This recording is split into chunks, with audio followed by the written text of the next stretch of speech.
Felipe Jacobi. Muito bem, hoje o assunto é andropausa. Sei que muitos homens negligenciam ou não consideram ou não levam a sério a andropausa. Doutor Nassip, bom dia, tudo bem com você? Bom dia, Marcelo, bom dia, ouvintes da Rádio Transamérica de Fora. Isso é verdade ou é mentira o que eu tô falando, hein? Rapaz, muita gente acha que o homem não tem que se cuidar da parte hormonal, né? Só as mulheres têm a menopausa, já falamos sobre isso aqui. Já. Mas não, a gente também vai envelhecer, a gente vai ter também prejuízos nessa parte Sim. hormonal, então temos que ficar de olho. O que é a andropausa e quando ela acontece? A andropausa, Marcelo e todos os ouvintes, é também chamada de distúrbio do envelhecimento, distúrbio androgênico do envelhecimento masculino, DAEM, tá bom? Então a andro, de homem, né? Pausa, que é realmente quando o homem deixa ou diminui de forma importante a produção hormonal, principalmente o hormônio chamado hormônio masculino, que é a testosterona, tá? Sei. Então ele vai ter uma perda gradativa da produção desse hormônio a partir dos 40 anos, em média. Essa perda pode ser uma redução de 1 até 2% ao ano. E a partir dos 60 anos, essa perda hormonal, essa incapacidade de produção hormonal da testosterona pode ser mais evidente. Então o homem vai perdendo a capacidade dos testículos produzirem o seu principal hormônio, né, conhecido popularmente como Sim. hormônio masculino, hormônio androgênico, que é a testosterona.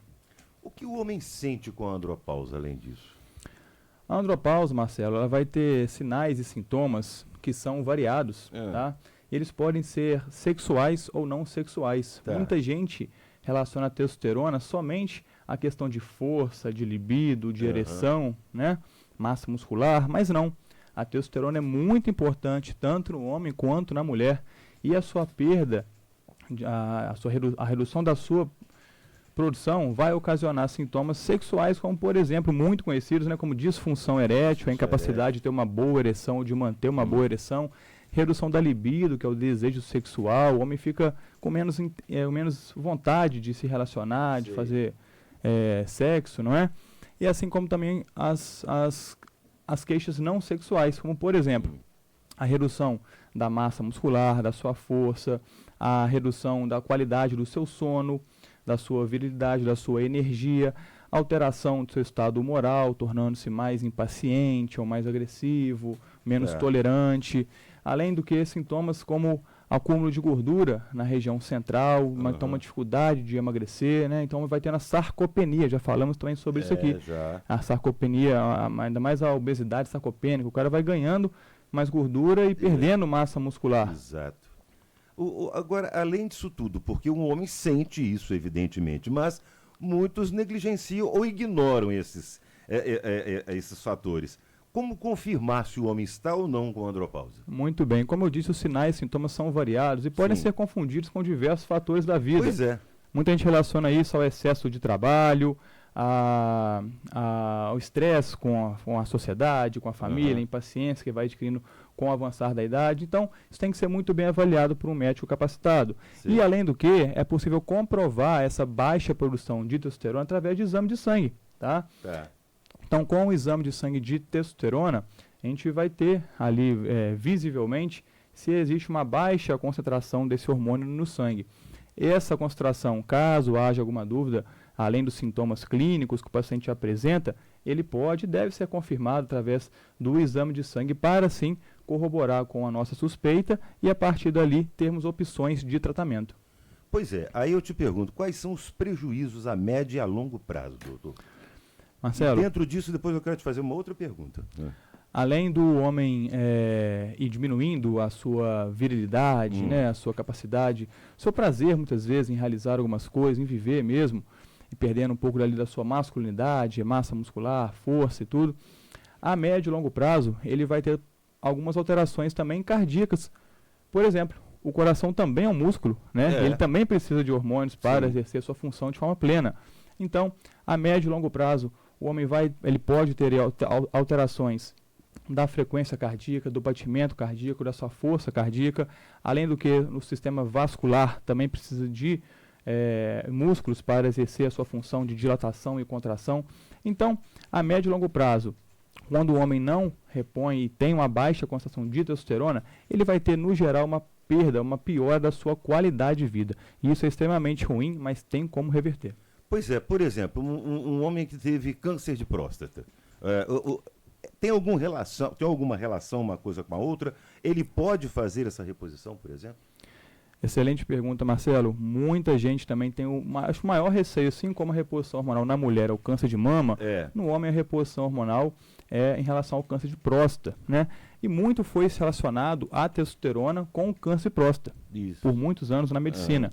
Porém, a medicina é uma ciência em evolução, sempre, de poucas verdades absolutas, então está em constante atualização dos seus conceitos. Portanto, a reposição o homem que já teve câncer de próstata e tratou esse câncer de próstata, por exemplo, ele retirou a próstata por completo.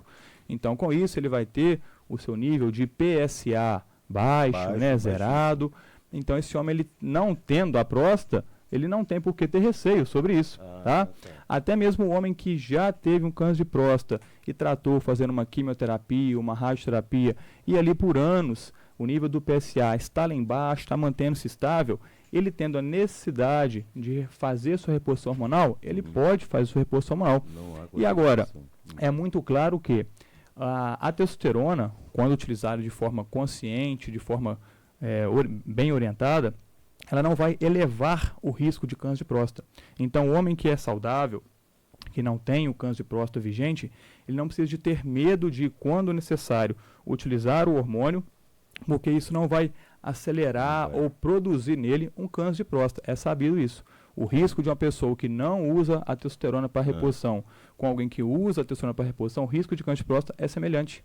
Então, ela não vai causar um câncer de próstata nesse homem. Agora, naquele homem que tem um câncer de próstata vigente ele está ativo, é claro que ele tem que ser tratado. Primeiro, né? Depois disso, a conduta vai ser de acordo com também o seu grau de risco. Tá vendo, galera? Agora, bom, além disso tudo que você está falando, como devolver qualidade de vida a esses homens? Você já falou da reposição. Justamente. A reposição, Marcelo, ela pode ser feita através de algumas vias diferentes, tá? A via mais conhecida, mais popular, através de injeções intramusculares, né? São medicamentos vendidos com receita controlada nas farmácias. Sim. E são medicamentos que podem ser administrados a cada 7, 10, 14, até 90 dias de intervalo, tá bem? Além das injeções intramusculares, é possível utilizar também o gel transdérmico, que é um creme que se passa na pele diariamente. Sim. E ali vai ser absorvido o hormônio. Também. Deve ser de uso diário, né? Assim também como existem os implantes subcutâneos. São pequenas sementinhas, pequenos comprimidos colocados debaixo da pele e ali eles vão estar liberando os hormônios por até 5, 6 meses. A absorção é fácil através A absorção é por debaixo da pele, então a partir do momento que é colocado, o homem não tem que fazer nada. Nos próximos 5, 6 meses vai estar recebendo esse hormônio gradativamente. Que evolução, que maravilha isso. Sim, sim. Além do que, Marcelo, uma coisa muito importante lembrar, e quem é paciente meu sabe disso, nem sempre que a sua testosterona está baixa, existe a necessidade de repô-la. Tá? Nem sempre. Existem outros fatores que influenciam a testosterona estar baixa, isso tem que ser avaliado na consulta, pois a consulta é bem aprofundada, bem prolongada, para conhecermos muito bem aquela pessoa. Então, mesmo que ele tenha uma baixa produção de testosterona, ainda é possível, dependendo da idade, de outros fatores que analisamos, estimular o organismo a produzir de forma fisiológica, de forma natural, mais hormônio. Então, o homem mesmo aí nos 40, 50, 60 anos, tendo uma testosterona baixa, ele pode, através de medicamento bom, não é fitoterápico, qualquer medicamento legal, aumentar a produção de hormônio fisiologicamente. Muito bem. Doutor Nassip Jacob explicando tudo sobre andropausa, galera. Principalmente a almaiada aí, quer dizer, principalmente, né? Os homens, né? Tomem cuidado com isso, hein, galera? Preste atenção e procure o médico. Doutor, obrigado mais uma vez pelas explicações, pelos ensinamentos. E esperamos você segunda-feira que vem novamente. Muito obrigado, Marcelo. Muito obrigado a todos. Não pude estar aqui na última segunda-feira devido a uma perda familiar. Lamentável, a gente se sente muito. O meu avô Nassip, que me deu o nome, inclusive, veio a falecer. Chegou aos 99, quase 100 anos. Era um sujeito que fazia sua reposição hormonal, tá? Eu fazia reposição hormonal nele há bons anos já. Então, como eu disse... Deixou um legado, né? Deixou um legado muito bom. Quem o conhece sabe muito bem disso.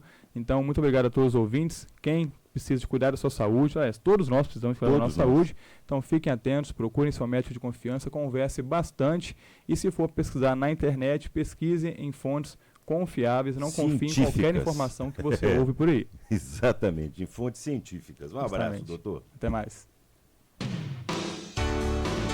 Saúde em Dia, com o Dr. Nassip Jacob.